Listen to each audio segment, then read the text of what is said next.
Well, to start us off, for those who don't know you, who is Betty and what led you to run for governor? Sure. Thank you so much. And it's a pleasure to join all of you. So I am first and foremost, a daughter of immigrants. I grew up to immigrant parents who came here from China, and they essentially had a small family business for most of their work life.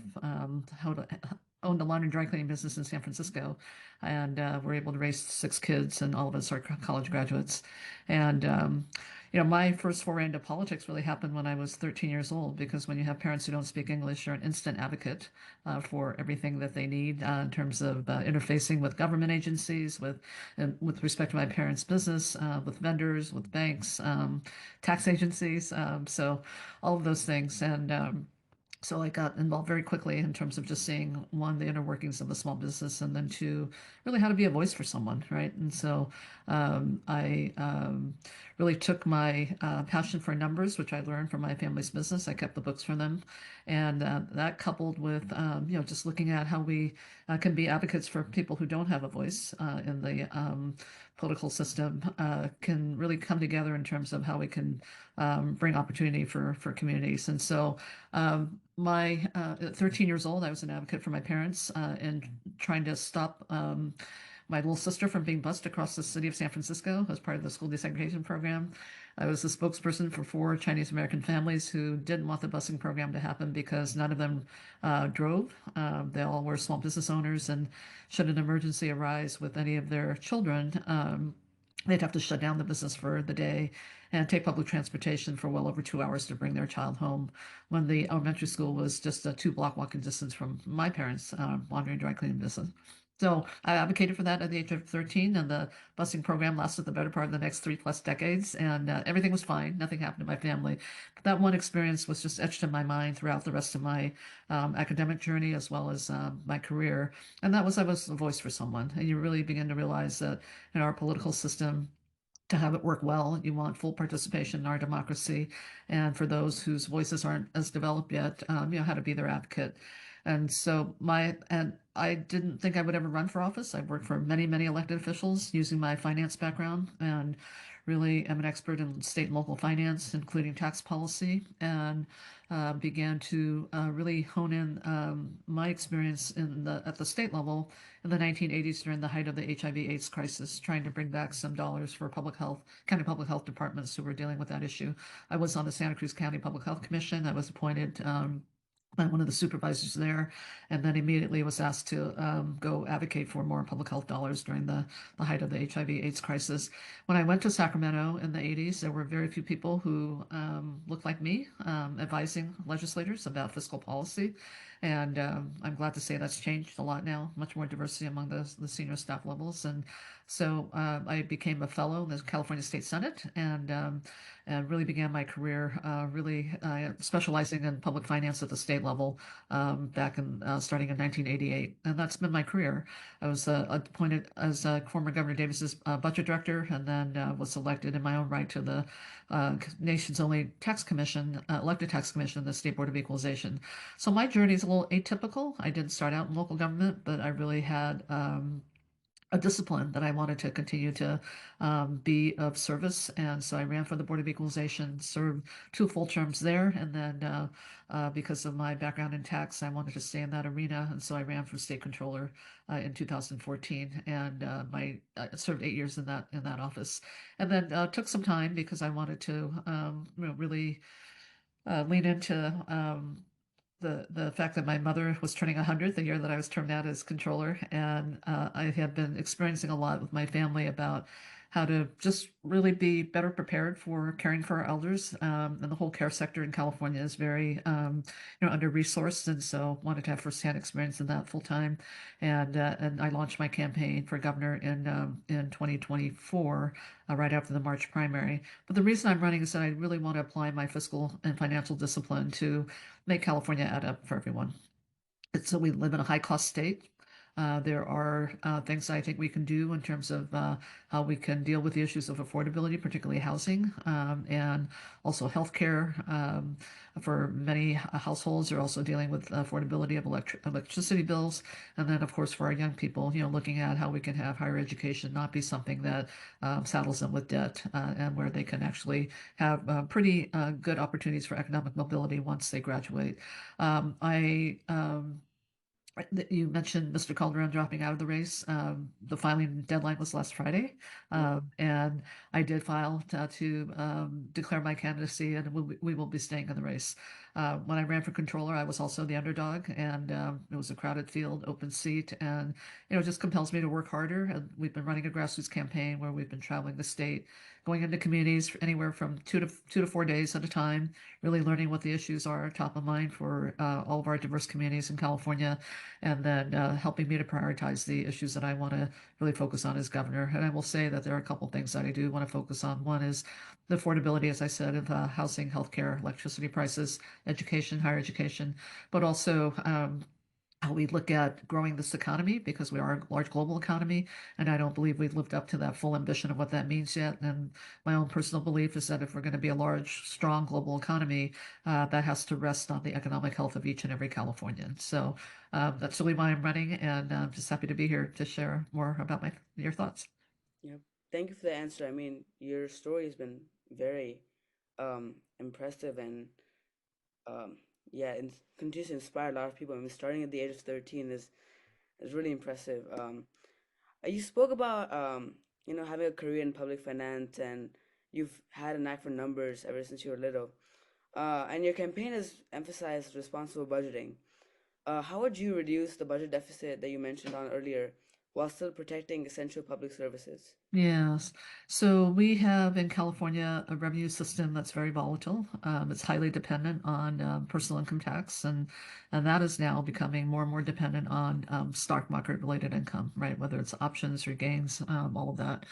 And what I would say is this: I think the next governor will just have to come clean with respect to just the volatility in this budget and why we've had years now of where we have taken in less than what we've needed to really support our programs. So really kind of leveling the conversation in terms of just how we got to where we are. We are not going to be able to cut our way out of the deficit. We're not going to be able to tax our way out of the deficit. And so for me, it's a combination of those two things and looking at how we grow our economy to be able to become more resilient economically against future funding cuts of the magnitude that we're seeing relative to HR1 and the looming Medi-Cal cuts. But also, should we have another economic downturn, just to have a little bit more resilience in terms of being able to recover from those as well. And so I'm going to be looking at all three of those strategies. But I think before we make the case, we're going to have to just really level set with the public about, just how we got here and why this is so that when we do bring tax measures to the public to hopefully approve, that we'll have every success in getting those approved. Okay, thank you. I think that's a clear answer. You've also said that you want to be a governor who knows where every dollar in the state budget is. Yes. Oh, yeah. What do you think are the two biggest spending areas, whether it's transit, healthcare, which you think are producing the worst results for the amount of money that we spend in them, and how would you fix them? Yes. So the biggest call on our general fund budget is public education. It's K-14 education, and that is pretty formula driven. It's a constitutional formula. And then the other big areas of spending is our health and human services, our safety net programs. What I would say with respect to education is that we hear about the achievement gap a lot, and years where we have good test scores and we seem to be making progress. What I would like to do is to have a better system of accountability with respect to just, what are we seeing in terms of improvements, but how do we then lean in on what's working? I think oftentimes we kind of celebrate a little too soon when we hear that test scores have gone up a year, but that's a snapshot. You have to continue the commitment to fund, what's successful. And so I would be looking at, and really with respect to the entire budget, just really restoring a lot more strict accountability about how we've spent our dollars, the kind of outcomes we're getting from them, and how do we scale up what's working and also peel back what's not. So I would say that just as a general matter, that accountability aspect has not been there for quite some time. And it's I understand why. Up until recently, every year we've had budget surpluses, and so the legislature and the governor, I think, have just relied on the additional revenue that we've had to solve issues. But if we're not making systemic changes or really investing in the things that we know are going to work, we're going to find ourselves just kind of repeating, just some of the outcomes that are not coming to fruition. So that's one area with respect to education. With respect to healthcare, a couple things there. I thought California did a fantastic job in terms of whether it was through the Affordable Care Act, looking at just our Medi-Cal program expansions over the past few decades, we were able to get our uninsured percentage down to a pretty small percentage. And most Californians were getting coverage. Now, with the looming federal cuts and with the Affordable Care Act subsidies that are not as robust as they have been, people are going to either come off coverage, lose coverage, or not be able to afford care.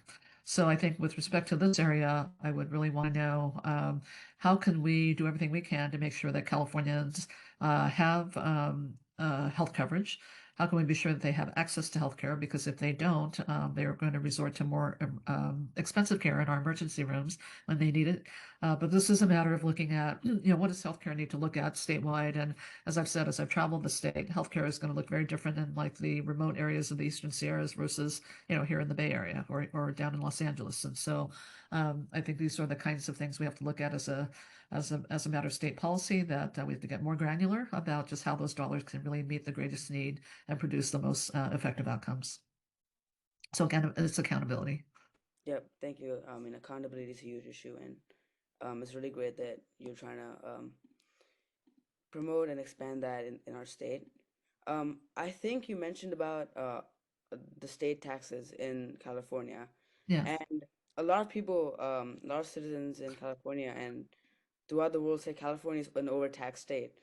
Firstly, do you agree with this statement? And also, we've seen this recurring pattern in which there's an issue at the state or local level, and then to find that issue, you just simply raise taxes. Do you agree with this approach? Yeah. Let me take the first question first. So, are we an overtaxed state? I think we are a high cost state. I think if you would ask most Californians and businesses here in California today, they would say that costs are high, but they also want in return for their taxes services. They want to know that what our taxes are funding are going to be available, when they need it. And I'll just give you an example. There was a lot of anger and anxiety and frustration when the fires broke out in Los Angeles a little over a year ago in Altadena and in the Palisades. And many community members just very upset that the fire service there was not more responsive. That actually it looked like the city of LA may have even tried to cut back on some of the services. And so I think there's an expectation that when we all pay taxes, the services are going to be available. So again, that's about transparency and accountability with respect to where are those dollars going and how are we preparing for disasters. Um, are we an overtaxed state? I think there's a history to this, and that is when California voters capped the local property tax in 1978 through Proposition 13. It really left a lot of local governments with very little authority to raise revenue, for what they had to do. The state, we've relied a lot on income tax, sales tax, and corporation taxes. And we have also made changes to those as we've needed to.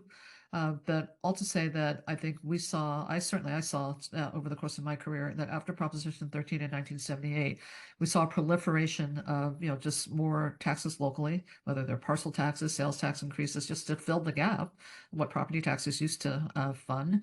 And then at the state level, same thing. We would look at our formula-driven expenditures, and if the revenues were coming up short, we would look at enacting tax increases as well. I think the bigger issue right now, because I do believe that so on the personal side, Californians expect services for the taxes that they pay. On the business side, I think there is still a very good, healthy outlook that paying taxes is for the privilege of doing business here in California, but that there has to be certainty. They can't plan, can't do their business plans without some certainty about their taxes. But the area that's even a bigger issue, Nathan, is regulatory costs. A lot of businesses consider regulatory costs. So, for example, trying to comply with just labor standards or environmental standards. You can go to the Central Valley and you have agriculture trying to comply with clean water standards, clean air standards. And so you begin to realize all of these regulations kind of pile up against one another. And some of them are overlap to where a lot of these employers actually have to hire experts to figure out how, how these employers can comply with all of these mandates. And so I think that's become more of an outcry in terms of the cost of doing business here in California. So are we a high tax state? I think we are probably on the higher side. We're not the highest, but I would say the regulatory environment is certainly adding to costs as well. Okay, thank you. Yeah, that was a very clear answer. I think you touched upon this, but like California has become very expensive to do business. A lot of corporations are moving away from the state, and many critics say that the policies that have been made in California are to blame. What would you stop? What would you do to stop this exodus of businesses moving out of California Yeah. and keep California competitive as it is right now? Yeah, I think there's a couple of other factors aside from just what I talked about relative to the regulatory environment and taxes. Because when I speak to companies, there are the additional factors include are we investing enough in our colleges and universities to produce the workforce that's in demand, in their industries? And then secondly, are we producing enough housing to where it's affordable to live here? I mean, where's their workforce going to live? I think those two issues have actually become much more important than taxes because when you're trying to recruit talent, you want to be sure that your talent can be here and not feel insecure about their living situation here. So I think just more investments with respect to adding to the housing supply for affordable housing, and we're not talking about low income housing necessarily. We're talking about workforce housing. We're talking about people who have jobs, and so how do we make sure that we're adding to that supply to where we can finally have a little bit of relief with respect to the price of housing. And then secondly, looking at continuing to make investments in higher education that really is relevant to the skills that are needed, and obviously exposing our learners to digital literacy, particularly around AI, as early as possible, and being sure that we are really in tune with the industry about the kind of talent that they're looking for, so that unlike the experience that many are experiencing now, I have a lot of young people who are on my campaign to volunteer, and as they're getting ready to graduate from college, and some have already graduated, they're really having a hard time getting a foot in on entry level jobs. One, because there's lesser numbers of them, and two, when they are able to get their foot in for consideration, they're competing against workers who've been displaced. And so it's becoming a much harder market with respect to those who are entering the workforce. And we just have to be better equipped to be sure that those who are entering the workforce have the skills that are in demand. Yep. Continuing on this topic of affordability, inflation is one of the biggest issues that Californians have faced over the past decade or so, and gas prices are the highest in the country. In fact, a few years ago, they were in some places in California almost to $6. Um, what are a few steps you would take to first combat inflation and make California more affordable? Yeah. So a couple things. One, with respect to gas prices, gas prices are interesting because as we think about our energy transition here in California, the lesser reliance on oil and gas, and also looking at the shuttering of refineries. I don't believe we've actually articulated a plan to do that responsibly, to where we can talk about just what the impacts will be along the timeline of when we are going to make this transition happen fully to a renewable economy. If we were actually to map that out, I think the best way that we could have done that was to look at what I call, scenario planning. You're looking at, what if we're able to get, for example, enough. I'll just talk about the 2035 mandate about getting gas-powered cars off the road, right? So if you were to work backwards from that, what would we need to have accomplished to get to that goal?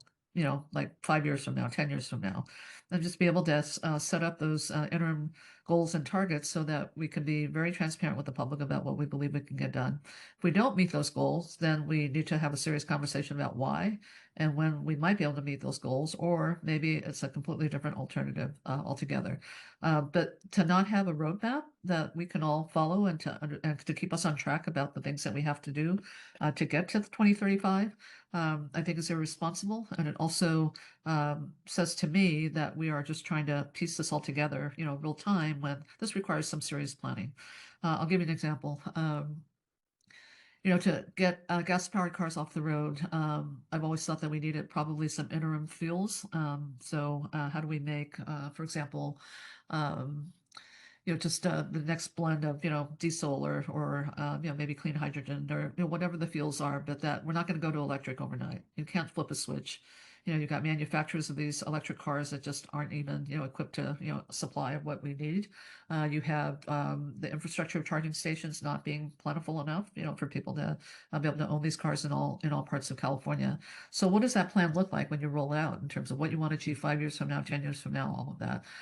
We have a renewable energy center in Rodeo, California, in Contra Costa County. That is a Phillips 66 facility that has kept its refinery going, but at the same time tasks its workers with really putting together and developing the next generation fuels. And they are doing renewable diesel now, and then they're also looking at sustainable aviation fuels. But all to say, they're doing it at a financial hit to themselves because they're keeping the refinery operations open as well. And this new research and development does cost money. But I think had we had a conversation about what that plan looks like, we could have looked at how do we incentivize other companies to do the same, and that there is some financial incentive for them to do that and to accelerate that. You touched upon the goal that I think Governor Newsom said about removing gas-powered vehicles in California, and I mean, there's a few underlying issues with firstly being the infrastructure not being in place and Right. the affordability. First of all, I mean, EV Yes. vehicles are far more expensive than a Yes. gas-powered vehicle. Do you think this goal is achievable, and what do you think is the timeline to reaching this goal? And do you support it? I do. I do support it. Um, I support it, and I would actually want to see some acceleration of just, how we get there, right? But first and foremost, I think we have to bring the stakeholders together who are going to be affected by this transition. So obviously, there are lots of equity issues associated with this. To your point, the affordability of electric vehicles, it's going to probably be out of reach for many of our, low-income communities and our communities of color, where, they're not going to have access to these vehicles. I know the governor has tried to reinstitute some state incentives for electric vehicles. The federal incentives are now gone under the Trump administration, so we need that as well. But for me, it's about what do we need to do in terms of developing, one, the infrastructure, two, how do we be sure that in the development of that infrastructure, we're also getting every community behind it, from everything from being able to own an electric vehicle to how do we create jobs that help us get to that point. And so this is also an economic issue with respect to new jobs being created. And then third, how do we have these conversations with stakeholders who are going to be displaced by electric vehicles? So, you've got rental car companies, you've got, companies with big fleets, you've got, just so many of these things where we're ill prepared to talk about, how do we make sure that this transition is complete for everybody and it's accessible to everybody and that it's equitable to where those who are even low income can participate in this. Okay, great. Thank you for your answers. I'm going to pass it on to Nicholas, who's going to be leading the second part of the questions here. Okay. Thank you, Athan. This discussion's been really interesting and insightful so far. Continuing with the idea of budgeting, Yes. the state has spent like tens of billions of dollars on trying to solve the homelessness crisis, but many voters still feel that the results have kind of been disappointing in a way. What is your plan to address homelessness, and how would you make sure that the money is actually being spent effectively? Thank you, Nicholas. I think this goes back to one of the first words I uttered this afternoon, accountability.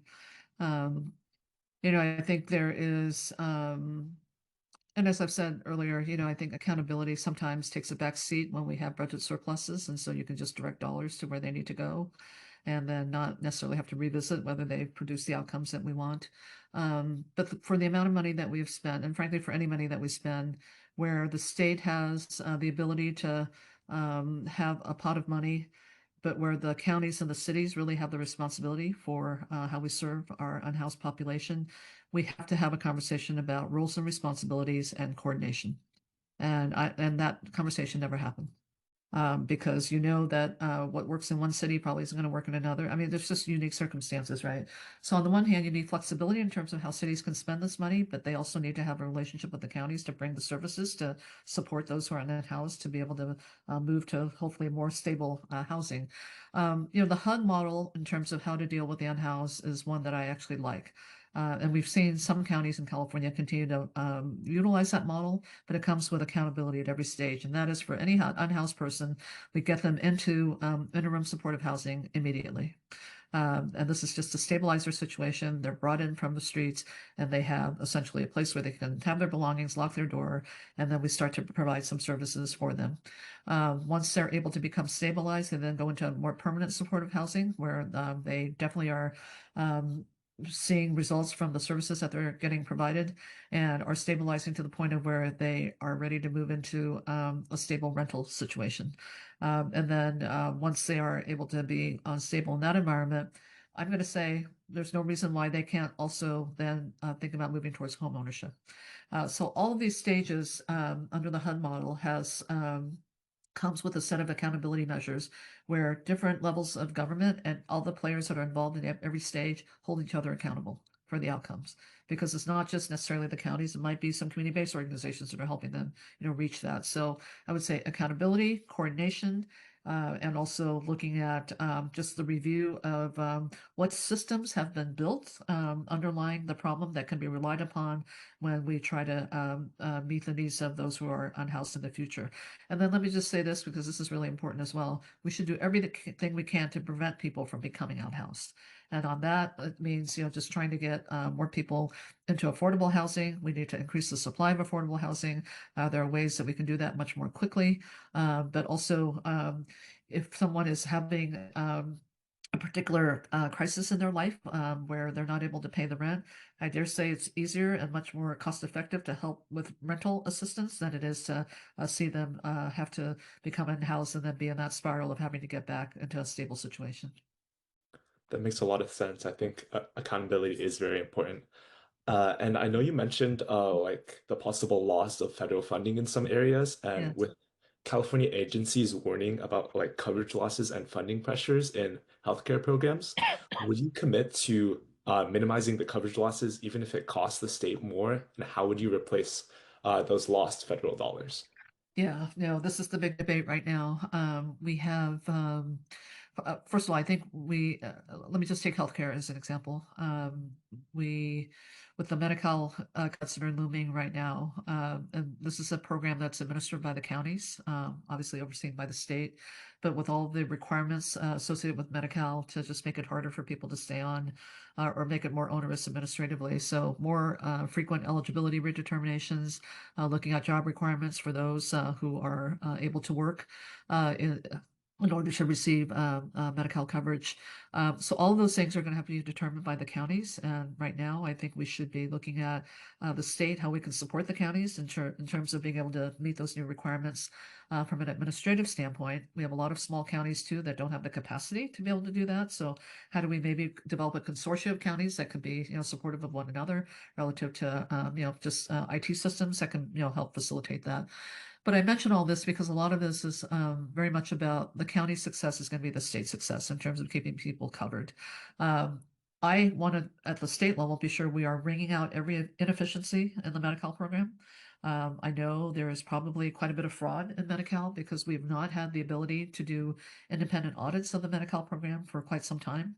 I couldn't do it as controller of the state when I was controller, and because the federal government has what's called a single agency rule that the state entity that receives the federal dollars is also the agency that does the audits, which to me is a conflict. It kind of goes against every auditing principle that, and frankly, they're not set up as an audit agency. And so what I can tell you is that in the past, when we've had the ability to do independent audits, we would always find fraud, not by those who were receiving the services, but by providers who were submitting bogus claims for reimbursement and only those who are spending 100% of the time auditing will see, the patterns of what's going on out there and really be able to capture that fraud. So tens of millions of dollars, sometimes even hundreds of millions of dollars that we can recapture. I want to wring out those, kind of what I said, inefficiencies and practices in the program, and then to see, what we have to do in terms of raising revenue to meet some of the lost dollars. Counties right now, Los Angeles County and Santa Clara County are looking at raising revenue on their own at the state level. There is an initiative qualifying that is looking to tax the billionaire. It's called the billionaires tax. Taxing I think 5% of their of their of their wealth. And so when that qualifies, that probably will be on the ballot as well. But I want to be sure that whatever we put on the ballot is one that matches up with the need that we have in terms of what we need to fund. So we need to have accountability on both sides of the ledger, what we raise and what we're raising for. And I want to be sure that we're running the most efficient program as possible. Continuing with the idea of like the relationship between California and the federal government, there's been significant tension between California's current leadership and the federal administration. Yes, Yet the state still depends like heavily on federal support for like infrastructure, water, and emergency management. yes. How would you build a working relationship with the federal government, even when you strongly disagree with President Trump's policies? Right. No, I mean, I think we have to really understand that the federal government has a role in terms of California's needs. Look, I'm going to be the first to say, and I agree with Governor Newsom, anytime our funding is being threatened, every time our rights and protections are, being taken away, every time our communities are under attack, we're going to fight back. I'm going to fight back. And, it's something that I will not tolerate. And frankly, what I want to do is actually look to doing that on the political side, not on the public side. So essentially, trying to build just some organizing effort around it to where every Californian feels like they have some say in terms of fighting back. But there are a number of issues, as you mentioned, Nicholas, that requires a cooperation with the federal government. Obviously, FEMA funds after disasters, that's really, really important. But also when we look at infrastructure, water allocations, you look at two things that I'm focused on right now, and that is looking at the federal government for some help with respect to the cross-border pollution in the Tijuana River Valley, where we need the federal government to really come and facilitate the negotiations with the Mexican government about what their commitment will be to the infrastructure that needs to be built and how we hold each other accountable for cleaning up, that mess. And then secondly, in the Inland Empire of the state, we have the logistics industry that has really created just a lot of public health issues, and there I would say that we're going to need just some more recognition of California needing to have the leadership that we need without federal interference about how we can still be an environmental leader. A lot of that is environmental pollution that's affecting lives. High rates of everybody in the Inland Empire that I meet has an allergy. Many of the children have asthma. We have breast cancer clusters, in different communities, and so it's very real. So I would be looking to work with the federal government on some of those issues as well, just to be sure that we have the flexibility to try to clean this up on our own, and that they're not going to stand in the way.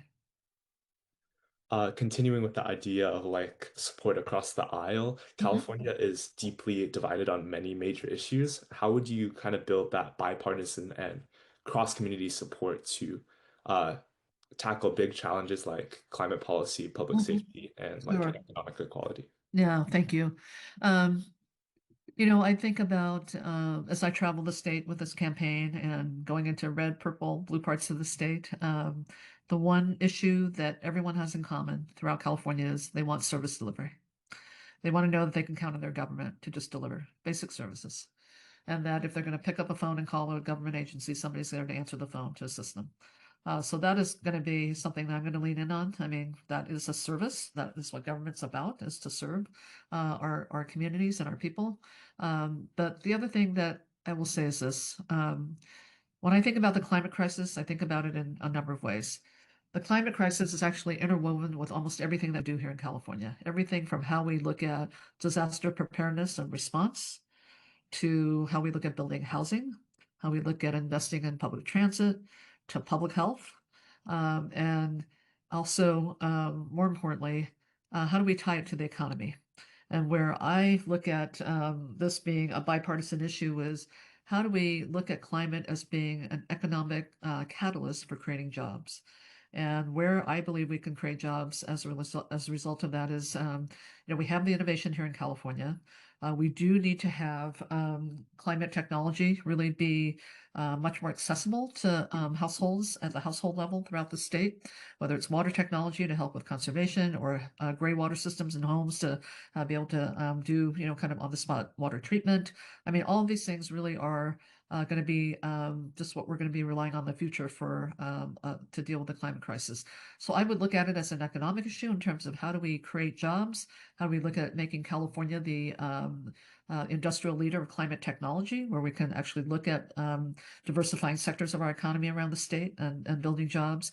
And then also looking at in each part of the state, what can their contribution be given each region's unique attributes to solving the climate crisis? And I'll give you an example. Up in the North State, in Shasta County, they have a lot of forest lands around them. They've had wildfires. Most of their forest lands are federal lands, however. But to the extent that the federal government's not investing in the maintenance of their lands, it's going to be the governments up there that are going to be looking at that. They actually want to engage in an economic sector that looks at forest health and looking at how to remove some of the lower level wood waste products and either converting them into more beneficial use or but looking at just how they can create some sort of an economic sector that intersects forest health with looking at creating even like a biofuels energy sector up there. So those are the things that I would want to encourage. We have a diverse state, and to the extent that it's represented by Republicans, Democrats, Independents, I think we can all agree that growing the economy is good when it comes to good jobs, and I think we can all agree that we'd rather really be on the offensive in terms of looking at these opportunities before we all have to then negotiate and fight around the limited resources when they become catastrophic events. Thank you for that answer. Kind of moving on to a kind of different topic. Uh-huh. After recent tragedies, you have connected public safety to like mental health and community-based prevention. Critics say that the state also needs like stronger enforcement in these areas. Where do you draw the line between like prevention and enforcement? Uh, I think a couple things. I mean, this is something that I've been talking to a lot of communities about, and it's been top of mind in a lot of communities. And that is, so you look at public safety. I mean, look, we all want safe communities, and I think for any elected official at any level of government, the highest priority is the health and safety of our people. And when I look at public safety, I look at the relationship between law enforcement and the community as a partnership. It's for crime prevention, but also looking at how do we look at a partnership in terms of really addressing what I would consider the social determinants of crime or the social determinants of what creates harm to another. And when we can do that, we realize that what oftentimes is neglected is the fact that why we have crimes, why we have smash and grabs, why we have a lot of these issues happening, and obviously with the prominence of social media, those things seemingly heightened and elevated, is that these are economic issues for a lot of people. These are people who live in areas where they don't have educational opportunities. These are people who come from areas where housing is substandard, where they're living in poverty. And I think those are the kinds of things that, frankly, when we talk about public safety, it's that partnership with law enforcement and the community where we should all be advocating, just for improving upon those conditions, those underlying social determinants. Where I think enforcement, there has to be a consequence for when crime is committed. But I also think that a lot of the solutions sometimes can be community based to where and that forces the focus to be on the community in terms of how can communities do better in terms of dealing with some of these underlying determinants so that we don't see this being, a system that's just never going to get better for people. And they have to resort to, obviously crime. So I would say that I'm a big advocate for more community based types of responses. and that, frankly, I think holds people much more accountable. And then looking at how we can use the data, because there's a lot of data around this that suggests that those types of strategies actually yield better outcomes in terms of less repeat kind of offenses, and that. But I think you need a combination of both. But I would say that we really do need to start putting our dollars into hopefully addressing some of the underlying social determinants. Thank you for that answer. And the next question I have for you is transgender participation in sports is like a pretty contentious issue within Yeah. California. And I know you've mentioned that trans athletes should be allowed to compete, but you've also suggested that like more research is needed on the topic. Yeah. How do you think you would balance like inclusion with fairness? Yeah, no, it's a great question. Actually, the question that was posed to me was, do you think we should consider transgender Olympics? And I said, yes, I think we should consider it. Um, here are my thoughts. One, I don't think this is something to be legislated. I think it needs to be kept to the experts, the medical experts, the athletic associations, the families, and the athletes themselves to really come to a determination about participation. Obviously, I want as inclusive a participation as possible. My lens on this issue has been informed by transgender families, by the parents of transgender athletes, both minors and adults, and also by the medical experts that now have longitudinal studies about what happens after a transition with respect to testosterone levels in one's body and when that transition happens. And so I'm going to be looking to the experts about just becoming more informed myself, but this is not something that should be legislated. I would always look to have the experts who are dealing with these issues on an ongoing basis be the ones to hopefully reach the right determination about level of participation. And the final question I have for you today is if you could achieve one major policy success in your first year as governor, what would it be and why? Thank you.